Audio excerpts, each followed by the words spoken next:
দুই নম্বর হচ্ছে সংবিধানে বহুত্ববাদের পরিবর্তে শুধুমাত্র তাওহীদের উপর আল্লাহর একত্ববাদের উপর পূর্ণ আস্থা রাখা।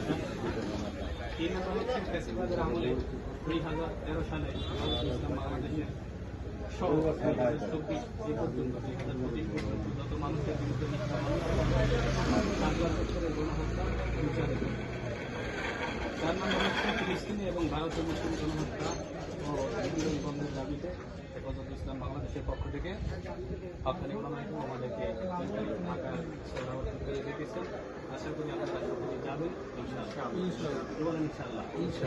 এই দেশবাসী যারা আপনারা যারা আমাদেরকে দেখছেন, আমরা হেফাজত ইসলাম বাংলাদেশ বিদ্রোহ উপজেলা শাখার পক্ষ থেকে ডাক্তার সুমন ভাইয়ের দোকানে ডাক্তার সুমন ভাই সহ তার বন্ধুদেরকে দাওয়াত দিচ্ছি দ্বিতীয় খণ্ড নদীর পাশ সুবিধার মাদারীপুর। আপনারাও সারা বাংলাদেশের যে যেখান থেকে আমাদেরকে দেখছেন, আগামী 3 তারিখ সোহরাওয়ার্দী উদ্যান ঢাকা, আপনারা সকলে আসুন, আমাদেরকে ঐক্যবদ্ধভাবে আমরা আওয়াজ তুলি, বাতিলকে প্রতিহত করি ইনশাআল্লাহ। ভালো থাকবেন, সুস্থ থাকবেন। আসসালামু আলাইকুম।